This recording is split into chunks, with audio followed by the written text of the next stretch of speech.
Je m'appelle Régis Protière. J'ai une formation de designer formé aux arts décoratifs de Paris. J'ai monté ma société il y a quand même pas mal de temps et j'ai commencé par travailler dans la publicité, le packaging. Donc ce qui était intéressant, c'est de travailler l'objet, son environnement, son emballage. Donc il y avait le côté graphique. Euh, Par la suite, dans un autre bureau, j'ai fait des expositions pour les musées nationaux. Donc, j'aimais bien ce côté éphémère des choses, faire des expositions dans des lieux genre le Grand Palais. Ce côté éphémère m'a toujours plu. Ce qui fait que quand j'ai monté ma société, j'ai été assez attiré par, d'une part, l'architecture commerciale. Parce qu'il y avait en même temps, il y avait deux choses qui étaient intéressantes. C'est le côté éphémère, la mode, donc l'air du temps. Ça, j'adore ça. L'air du temps, faire des choses, pas se prendre trop au sérieux. C'est pas des énormes choses. On peut remettre en question et on peut travailler énormément de matériaux. On travaille avec l'image de marque.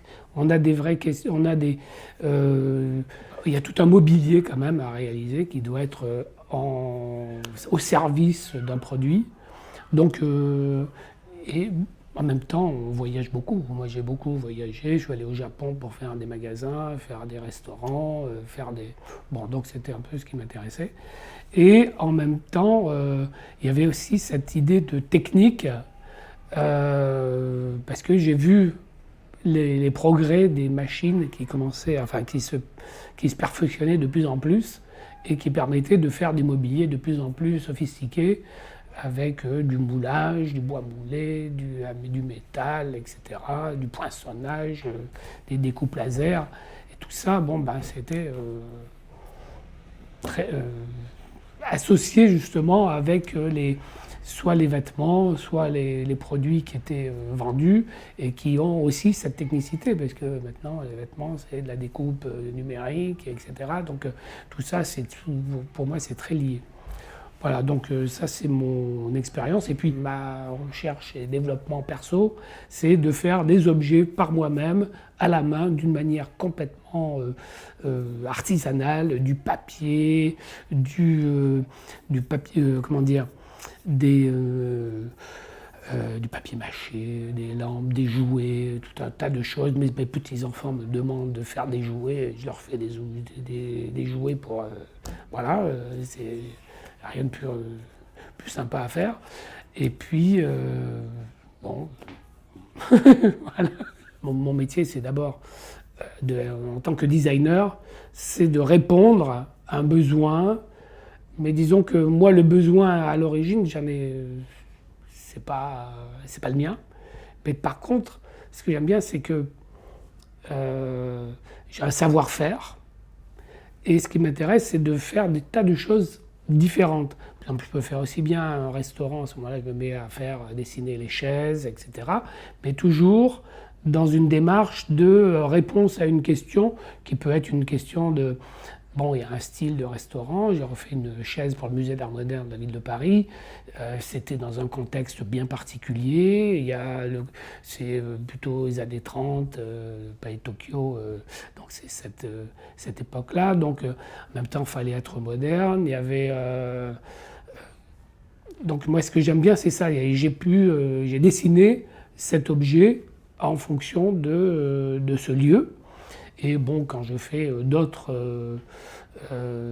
projets, c'est toujours en fonction soit du lieu, soit d'une demande, soit d'un style, soit d'un matériau, etc. Donc c'est ça qui me fait avancer. C'est pas que j'ai une approche très technique, c'est que j'adore les ateliers. Donc en fait, il m'est arrivé pour certains clients de dessiner des objets rien que parce que j'avais visité un atelier avant. Et bon, il y a eu un moment où c'était la découpe laser, ou du bois moulé, à partir du moment où on voit et on visite les ateliers, on voit le savoir-faire des gens qui sont dans ces ateliers, on n'a qu'une envie, c'est de faire quelque chose et puis voir marcher la machine qui va réaliser cet objet. Donc, la technique m'intéresse parce qu'elle permet de produire des choses nouvelles et en même temps, bon, on peut personnaliser d'autant plus que les outils deviennent de plus en plus performants. C'est-à-dire qu'en fait, on a quand même l'association informatique machine qui fait que maintenant, des choses qu'on ne pouvait pas faire il y a quand même pas si longtemps, on peut les produire d'une manière beaucoup plus simple. Alors je ne parle pas de la photocopie 3D, mais bon, parce que là, ça va être encore une autre évolution, mais je pense que c'est quand même, enfin, que c'est quand même étonnant, quoi, toute cette technique. Je fais tout en 3D, moi. C'est marrant parce que je me suis mis à la. Je me suis dit, faut pas. J'avais du monde enfin, dans mon bureau. Ouais. Il y a des fous furieux de l'ordi. Et moi, je faisais des croquis. Et je me suis dit, il ne faut pas déconner. Il y a 5 ans, je ne vais pas rester comme ça avec mon crayon et mon machin. Donc, je me suis mis à. Je me suis aperçu qu'en fait, c'est un outil formidable et que j'ai réussi. Enfin, j'ai donc appris directement. Et je me suis aperçu que c'était une extension formidable du crayon, etc. Et j'arrive, je ne pensais pas qu'on pouvait projeter directement ce qu'on a dans la tête en dessin. Parce qu'en même temps, il y a une gymnastique formidable parce qu'il faut avoir 4 ou 5 coups d'avance sur la machine pour pouvoir produire le dessin.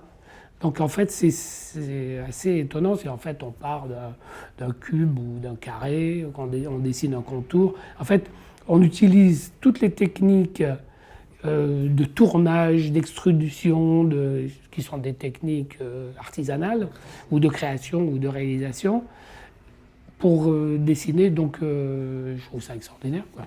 Et donc je m'y suis mis, puis alors maintenant je suis, je ne suis pas le roi de la 3D, mais je fais beaucoup de choses là-dessus parce que ça permet d'aller très vite et puis de vraiment s'amuser, quoi.